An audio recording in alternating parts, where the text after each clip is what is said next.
Bon, cette vidéo sera dans un cadre un peu moins cool que celui que j'avais imaginé à la base. Je me suis dit que j'allais aller marcher un petit peu sur les quais à Lyon pour vous expliquer mes dernières péripéties.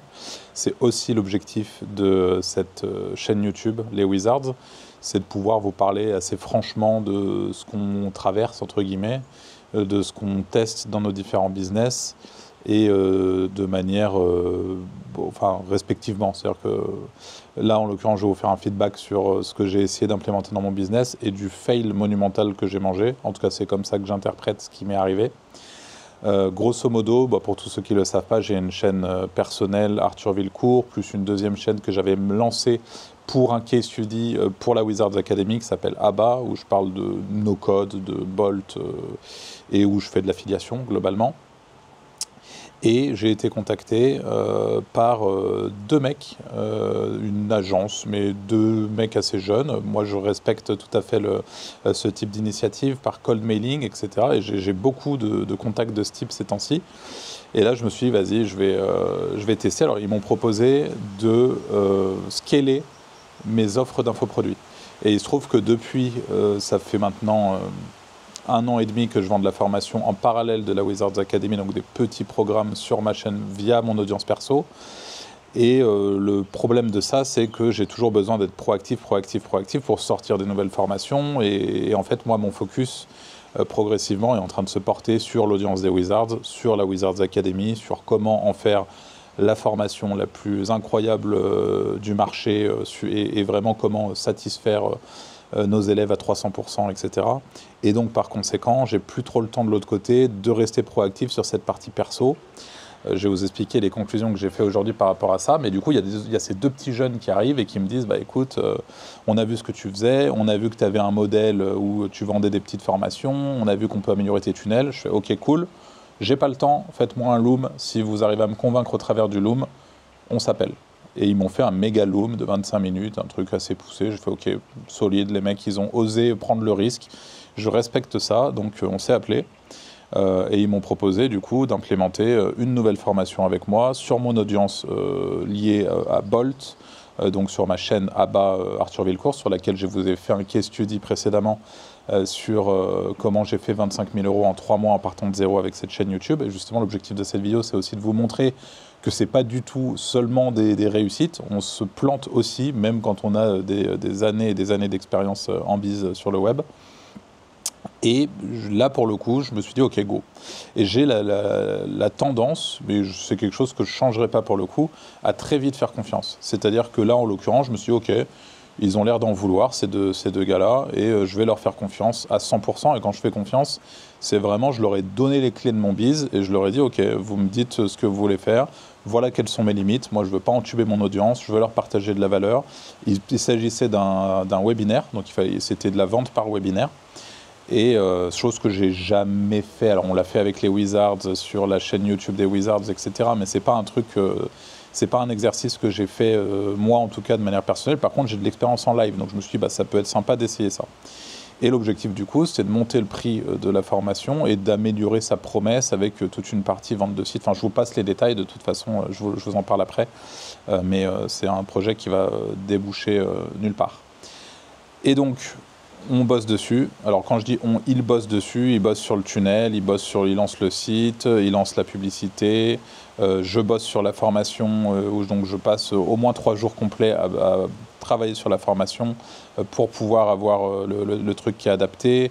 On fait des calls pour se caler, pour être sûr qu'on part dans le bon sens, blablabla. Bla, bla, bla. Et moi je suis aveuglément un petit peu ce qui me demande. Et en fait, il y a vraiment ce truc où, pareil, quand je m'engage, moi je ne sais pas si ça vous le fait aussi, mais j'ai tendance à m'engager dans la vie en général, à faire des trucs qui d'emblée me font pas particulièrement plaisir, mais étant donné que je sais que tout ne fait pas plaisir, surtout professionnellement, tout n'est pas forcément fun sur le chemin, mais que parfois se forcer à faire des trucs, ça paye et on le regrette pas, et justement on est sorti un petit peu de sa zone de confort, c'est vraiment ma manière de fonctionner. Donc là les mecs, je leur ai dit par contre moi je veux que ça aille vite, si on doit se planter, on se plante vite. Et donc en gros en 3 semaines, entre le moment où je les rencontre et le moment où on lance le premier webinaire qui a eu lieu il y a 2 jours, au moment où je vous parle on est mardi, c'était dimanche soir, il se passe 3 semaines. Donc vraiment le temps de tout implémenter, de tourner la formation, donc c'est allé relativement vite. Et moi j'ai plus ou moins bloqué 2 semaines de temps de travail sur ce projet-là. Et je me suis retrouvé du coup dimanche soir en webinaire.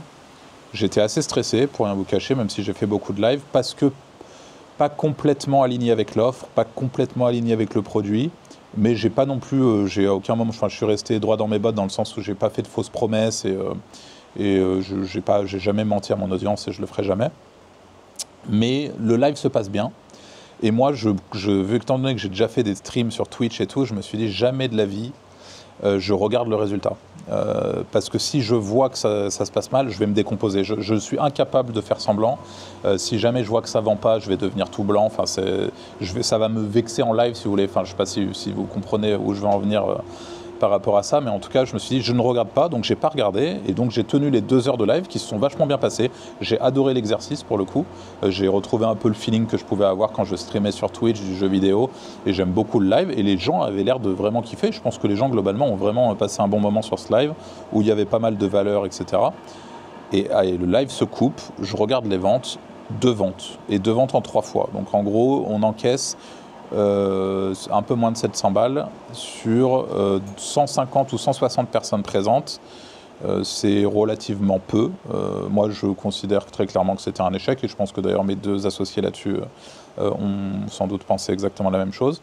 Donc après, il y a toutes les histoires de relance cette semaine, machin. Mais du coup, voilà, je vais leur annoncer plus ou moins en même temps que cette vidéo d'ailleurs, que je ne poursuivrai pas du tout ce projet-là. Et les 2 personnes qui ont acheté, je vais les rembourser. Je leur laisserai le contenu de la formation, c'est pas le souci, mais disons que du coup je vais pas me focus sur ce que j'avais promis de délivrer, donc je vais rembourser les 2 personnes et c'est rideau. Et en fait je voulais vous faire cette vidéo pour vous parler de cet échec, du temps que j'ai passé et que j'ai perdu, de cette prise de risque que j'ai pris finalement avec ces dégâts-là, ne serait-ce qu'en termes de temps, de l'investissement, parce que du coup je suis vraiment en négatif. Ce que je vais faire, et ça c'est plutôt perso, mais étant donné que ces 2 gars, ils se rémunèrent à la commission, c'est que même s'ils n'ont sans doute pas été ultra performants, sinon on aurait peut-être mieux vendu, je vais quand même les rétribuer sur les 2 ventes, et je vais quand même rembourser, donc c'est-à-dire que je vais leur donner leur commission sur les 2 ventes effectuées, même si c'est pas grand-chose, au moins ils n'auront pas rien. Par rapport à la pub, moi pareil, j'ai à peu près 300 balles de pub investies, j'ai shooté ma mailing list, enfin bref, je me suis mouillé sur ce truc-là. Mais voilà, c'est aussi pour vous montrer que tout ne fonctionne pas, que même s'il y a des vidéos où je vous dis, bah voilà, j'ai fait 25 000 balles en 3 mois, il y a aussi des trucs que je tente et que Anto tente, même si Anto un petit peu moins, parce que lui c'est le petit génie, mais contentes en général et qui vont dans le mur. Et c'est un peu inévitable. Donc moi, cette problématique, et c'est finalement de ça dont je veux parler maintenant, cette problématique où là, je me suis dit, ok, il faut que je cherche un moyen de monétiser mon audience, mieux que ce que je le fais là, avec une formation qui est pricée un peu plus chère, pour que je puisse me focus sur cette formation et faire augmenter finalement le chiffre d'affaires annuel que je fais avec mon audience perso de mon côté à côté des Wizards. En fait, ça m'a finalement beaucoup appris cette petite et courte expérience. C'est que déjà, ça faisait un petit moment que je n'avais pas pris un vrai échec sur la vente de formation. Ça fait un moment que je fais ça et un échec à ce point, j'avais pas connu ça depuis longtemps. Et donc, je me suis dit, ok, je vais finalement relâcher vraiment sur cette partie justement formation sur le côté. C'est quelque chose que je vais beaucoup moins focus cette année. Et là, j'en ai pris conscience très récemment. Parce que j'ai plus envie d'avoir une audience sur YouTube qui part dans tous les sens, où je parle à la fois des SaaS, et d'ailleurs on va bientôt faire un bilan sur WiseWand et sur le très bon lancement qu'on a fait en tout cas sur ce premier mois, même si c'est absolument pas parfait sur plein d'aspects, mais en tout cas c'est quand même très très positif financièrement.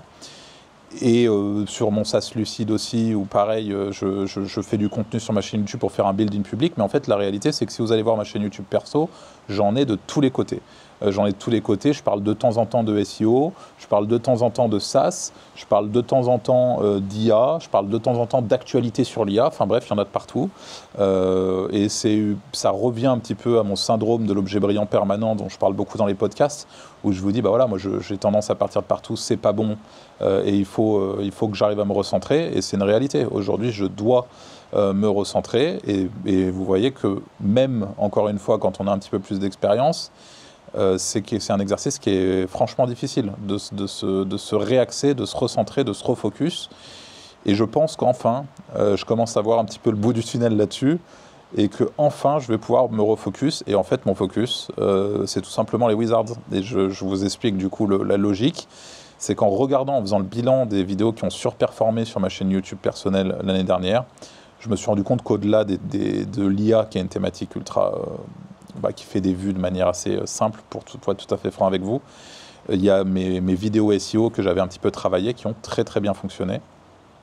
Et par conséquent, je me suis dit que ce que j'allais faire, c'est que j'allais focus du contenu édition de site / SEO pour pouvoir en fait pousser à la fois, faire avoir un petit peu plus de reach sur le podcast, donc pousser le podcast grâce à mon audience perso, pousser la formation de la Wizards Academy en affiliation, donc en me rémunérant au passage pour mon audience perso et le travail que je fais en perso, pousser Wisewand, pousser des affiliations comme par exemple Linkuma, que vous connaissez très bien, qui paye très bien en affiliation, que je vous recommande si vous avez une audience SEO, et en fait juste avancer en ayant une thématique, une liste, un focus. C'est vraiment globalement ce qu'on vous dit dans le podcast depuis des années, mais c'est ce qui, encore une fois, n'était pas si facile à faire, et surtout, c'était une décision que j'avais assumé de partir sur ce truc un peu pluridisciplinaire. J'avais même, j'en avais parlé avec quelqu'un qui m'avait un petit peu coaché là-dessus et qui m'avait dit, t'as cet aspect où tu testes plein de choses, donc profites-en et monétise ça. Mais aujourd'hui, j'ai plus le temps. Voilà, les choses, j'ai besoin d'un petit peu plus de me poser, d'y voir plus clair et de focus. Et je pense que cette vidéo est potentiellement chouette pour vous apporter mon feedback là-dessus, mon apprentissage en temps réel, vous montrer que des erreurs, on en fait, peu importe où on en est finalement dans le business. Et je ne dis pas que j'en suis à un stade phénoménal, hein, c'est juste, pour le coup, je ne suis plus un débutant et pourtant je fais des conneries. Et vous dire aussi que même si là, j'ai pris rapidement cette décision de partir avec ces deux gars que je connaissais à peine et que le constat est pas positif du tout, j'ai perdu du temps, j'ai perdu de l'argent, c'est pas grave parce que ça m'a permis moi d'avancer, ça m'a permis de vite tester, ça aurait pu fonctionner aussi, et plus vite on se plante, plus vite on tente autre chose, plus vite on rebondit, et qu'encore une fois il faut être dans la proactivité, il faut créer et être dans l'action. Voilà. J'espère que cette vidéo vous plaira. Je suis désolé pour le cadre, il est pourri. Je pensais faire ça sur les quais et marcher un peu, ça aurait sans doute aidé un peu le watch time. Mais voilà, si ça peut ne serait-ce qu'apporter quelques idées et quelques pistes de réflexion à certains d'entre vous, je serais content. Et je vous dis à très vite pour une prochaine vidéo. Salut!